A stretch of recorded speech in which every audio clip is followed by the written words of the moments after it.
Assalamu alaikum wa rahmatullahi wa barakatuh. One hour studying Islamic Quran শিক্ষার পক্ষ থেকে প্রিয় দর্শক শ্রোতা আপনাদেরকে স্বাগত জানিয়ে আমি শুরু করছি আজকে দ্বিতীয় ক্লাস। দ্বিতীয় ক্লাসে থাকবে আমাদের দাল থেকে দত পর্যন্ত মাত্র 8টা অক্ষর নিয়ে আমরা এই দ্বিতীয় ক্লাসে আলোচনা করব। তো আমরা শুরু করছি, আপনারা একটু লক্ষ্য করুন এবং মনোযোগ দিয়ে আদবের সঙ্গে বসে নিজের মনটা উজাড় করে দেন যে এটা এমন একটা বাণী যে বাণীটা স্বয়ং আল্লাহ তাআলার কাছ থেকে আসছে জিবরাইল আলাইহিস সালাতু ওয়াস সালামের মাধ্যমে নবীজির উপর, নবীজি থেকে সাহাবা থেকে তাদের থেকে আমরা পেয়েছি। এই যে অমীয় বাণীটা আমরা শিক্ষার জন্য অগ্রসর হচ্ছি, নিয়ত করছি, এটা কিন্তু আমাদের সওয়াবে পরিপূর্ণ হয়ে যাচ্ছে। আর আমরা যারা শিখছি তাহলে কত গুণ আমরা সওয়াব পাচ্ছি, এটা কিন্তু আমাদের ক্যালকুলেশনে আসবে না। স্বয়ং আল্লাহ রাব্বুল আলামিন আমাদেরকে তৌফিক দান করুন। আমরা এখন শুরু করতে যাচ্ছি দাল থেকে দত পর্যন্ত এই অক্ষরগুলো। তা আসুন আমরা আগের ক্লাসে দেখিয়েছি আলিফ থেকে খ পর্যন্ত, এখানে 7টা অক্ষর ছিল আলিফ থেকে খ পর্যন্ত। আমরা আরবিতে লিখছি অক্ষরগুলো এবং বাংলা উচ্চারণটা আমরা নিচে লিখে দিয়েছি, এবং এই জন্য লিখে দিয়েছি যে এই উচ্চারণ বাচন ভঙ্গিটা আমরা খুব সহজে যাতে 1 মাস 30 দিনের মধ্যে আমরা কোরআনুল কারীম পড়াটা শুদ্ধভাবে শিখতে পারি। তাই আসুন আমরা আজকে দ্বিতীয় ক্লাসে শুরু করি দাল থেকে দ পর্যন্ত।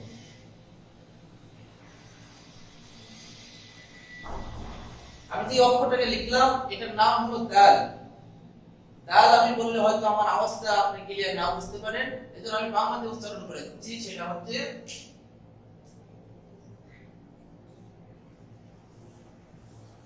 দাল। এই দালটা আমরা উচ্চারণ করব, এরকম অক্ষর দুইটা আসবে, পাশাপাশি দুইটা। যেই অক্ষরের উপরে, নিচে বা মাঝে পেটে কোথাও কোনো নুক্তা, বিন্দু বা ফোঁটা নেই, এরকম অক্ষর যদি আমরা দেখতে পাই তাহলে সেটার নাম হবে দাল। এর পরবর্তী অক্ষর যেটা আসবে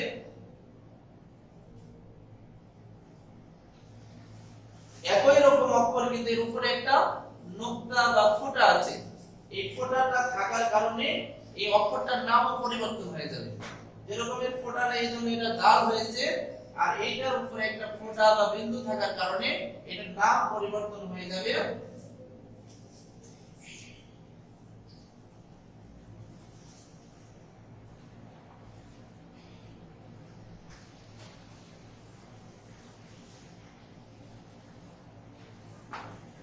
জাল।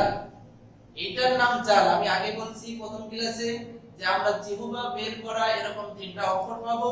একটা পেয়েছিলাম প্রথম ক্লাসে তা, আর দ্বিতীয় ক্লাসে এই জালটা আমরা জিহ্বা বের করে করব। কেননা এই জিহ্বা বের করে এই জালটা যদি উচ্চারণ না করি তাহলে এই জালটা ঝায়ের মধ্যে উচ্চারণ হয়ে যাবে, তখন এটা আমরা যেখানে করব ভুল হবে এবং অর্থ করতে গেলে এর অর্থটা বিপরীত হয়ে যাবে, তখন আমরা গুনাহগার হয়ে যাব। এজন্য আমরা শুদ্ধ উচ্চারণটা জেনে নেই। প্রথমটা আমরা করেছি দাল, দ্বিতীয়টা হবে জাল। নরম করে জিহ্বাটা বের করে দিতে হবে, নরম করে জিহ্বাটা বের করে দিতে হবে জাল। তাহলে আমরা উচ্চারণ করি প্রথমটা দাল, দ্বিতীয়টা জাল। এরপরে আমরা লিখব পরবর্তী 2টা অক্ষর একই রকম, কিন্তু এই নুক্তা থেকে আমরা পরিবর্তন বুঝবো। আসুন এই পরবর্তী 2টা অক্ষর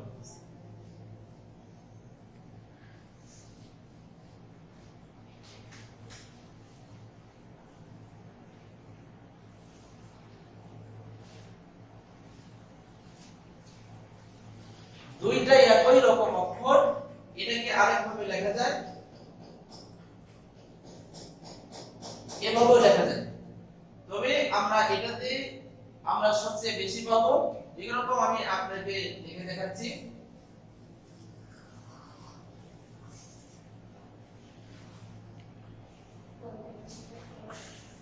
এখানে 3টা অক্ষর, এটা হা, এটা মিম, এটা ঝা। তাহলে এটার মতো কিন্তু দেখা যাচ্ছে যতগুলো অক্ষরের শেষে আসবে এরকম ঝাটাই আসবে। এরকম অক্ষর এই দুইটার মধ্যে নামের পরিবর্তন মাত্র হবে, এটা আমরা এখন দেখব। প্রথম যেটা আছে এইটা আমরা সাধারণত উচ্চারণ, সঠিক উচ্চারণ, শুদ্ধ উচ্চারণটা হচ্ছে এটার বাংলাতে আমি যদি অক্ষরটা লিখি তাহলে এটার নাম হচ্ছে র। এটার নাম হচ্ছে র। একটু মোটা করে বলতে হবে, যেটাকে পুর বা বারিক বলা হয়, র বলতে হবে। তো এই রটাকে কখনো এটা বলা যাবে না, রা বলা যাবে না। রা বললে উচ্চারণে ভুল হয়ে যাবে। তাহলে আমরা রটাকে রা কখনো করব না। রাটা হচ্ছে উচ্চারণে ভুল, আর রটা হচ্ছে উচ্চারণে শুদ্ধ বা সঠিক। তাহলে আমরা সঠিকটাই রেখে দেই। আমরা সঠিকটা রেখে দিয়ে আমরা বললাম এটার নাম হচ্ছে র। এরকম দুইটা থাকবে, এটার কোনো নুক্তা নেই, উপরে নিচে কোনো ফোঁটা নেই, এইজন্য আমরা এটাকে করব র। এরপরে আমরা দ্বিতীয়টার উপরে আমি একটা নুক্তা দিয়েছি। এই নুক্তা বা ফোঁটাটা দিলাম। এখন আগে দুইটাই র ছিল, র এর মতো। এবার আমরা উপরে একটা নুক্তা বা ফোঁটা দেওয়ার কারণে এইটার নাম পরিবর্তন হয়ে যাবে। এটার নাম তাহলে কি হবে আমি এখন লিখছি, আপনারা একটু দেখেন।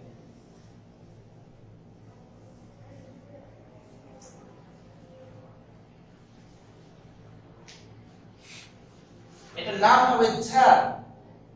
ঝা মোটা করে না, একটু শীত দিয়ে আওয়াজের মতো, ঝা ঝা। তাহলে আমরা দুইটা পেয়েছি, দুইটা একই রকম দেখতে, একই রকম দেখতে।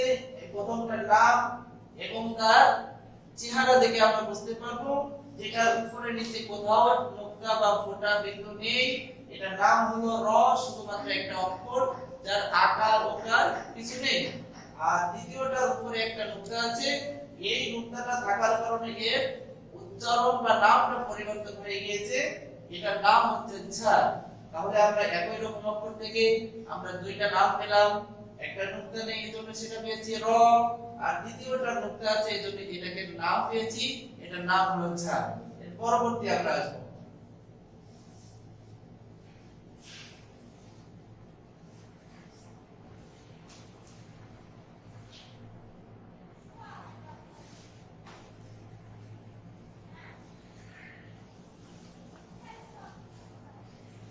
প্রিয় দর্শক শ্রোতা, আমরা এখানে দুইটা অক্ষর লিখেছি একই রকম, যার উপরে তিনটা মাথা আছে, তিনটা দাঁত আমরা বলতে পারি বা তিনটা মাথা বলতে পারি।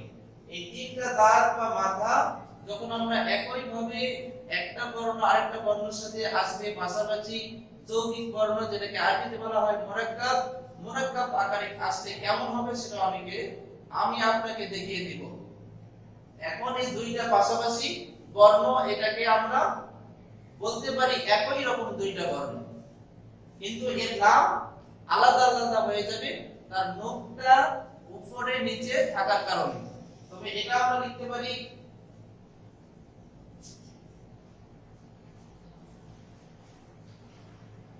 এটার নাম হলো সিন। একটু শীষ দিয়ে দাঁতের ফাঁক দিয়ে একটু আওয়াজ বের হয়ে যাবে, সিন যিনি একটু শব্দ হবে সিন। এটা একটু দীর্ঘ করে পড়তে হবে। এটার নাম হলো সিন। সিন, এটার নাম হলো সিন। এবার দুইটা একই বর্ণ, তাহলে একই বর্ণ তো পাশাপাশি থাকলে একটাই লিখতে হয়। এখন এটার তাহলে আলাদা একটা নাম আছে, তাহলে নামটা হবে তখনই যখন আমি এর নুক্তা বিন্দু বা ফোঁটা দিব।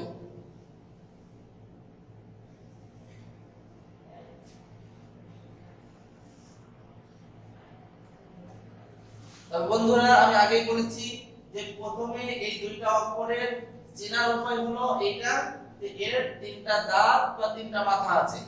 এই তিনটা দাঁত বা তিনটা মাথার উপরে যদি এখানে তিনটা নুক্তা থাকে তাহলে সেটার নাম পরিবর্তন হয়ে যাবে। সিন চেনার উপায় হচ্ছে তিনটা দাঁত বা তিনটা মাথা, সেটা হচ্ছে সিন। এরপরে শিন চেনার উপায় হচ্ছে তিনটা দাঁত বা তিনটা মাথার উপরে তিনটা যদি নুক্তা থাকে তাহলে সেটার নাম হবে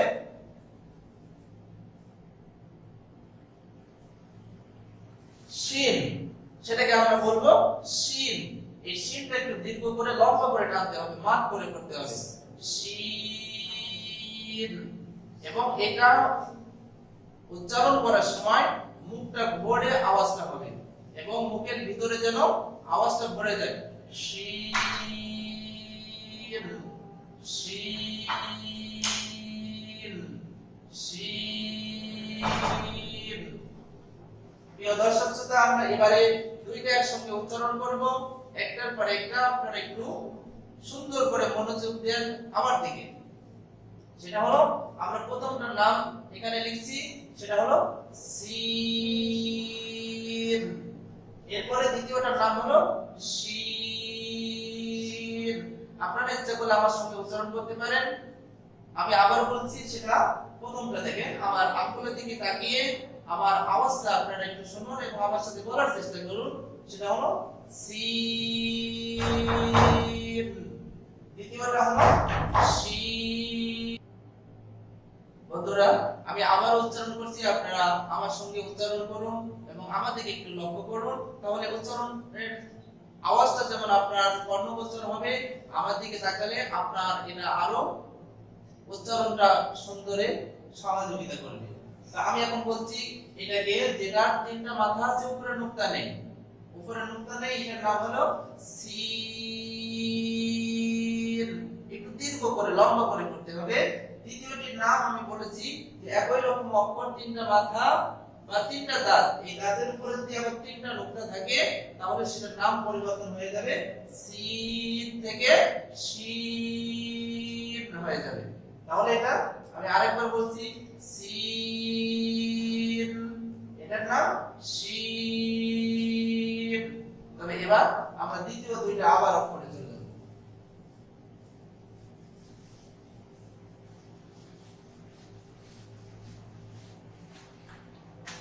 আমি এখানে লিখছি,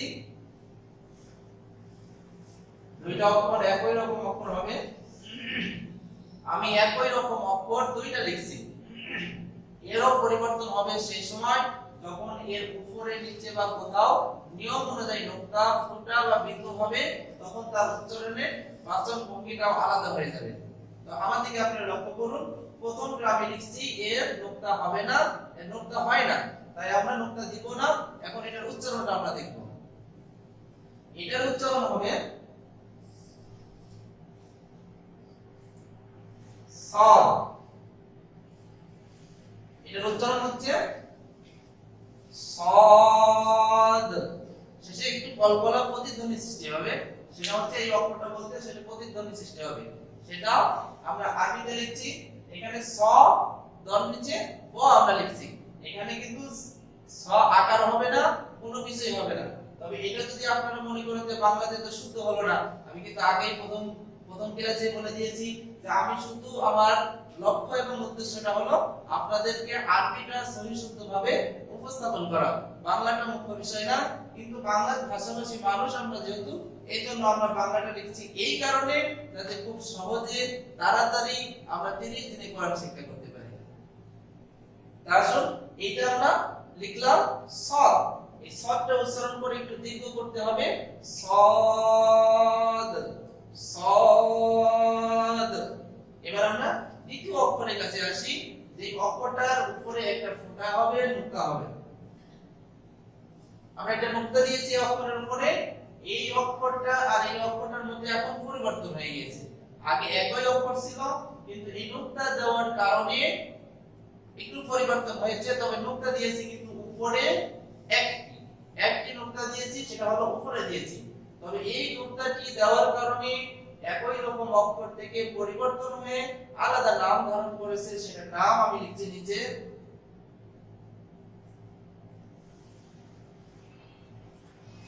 এটার নাম হচ্ছে দদ। দদ এভাবে আমরা উচ্চারণ করব। তাহলে আমি এটা লিখছি, একই রকম অক্ষর থেকে যখন আমি উপরে একটা নুক্তা দিয়েছি তখন নামটা পরিবর্তন হয়েছে, সদ থেকে দদ হয়েছে। তাহলে আমি এখন দুইটাই উচ্চারণ করব, আপনারা আমার দিকে একটু লক্ষ্য করুন, সদ দদ। আমি আবার বলছি, সদ দদ।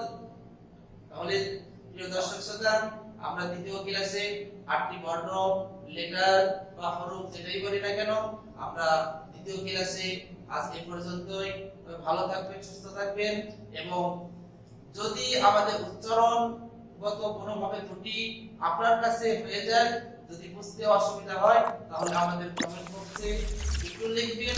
সেখানে লিখলে ইনশাআল্লাহ আমরা সঠিক উচ্চারণটা আপনার কাছে পৌঁছে দেওয়ার চেষ্টা করব। আজকের মতো এখানে বিদায়। আসসালামু আলাইকুম ওয়া রাহমাতুল্লাহ।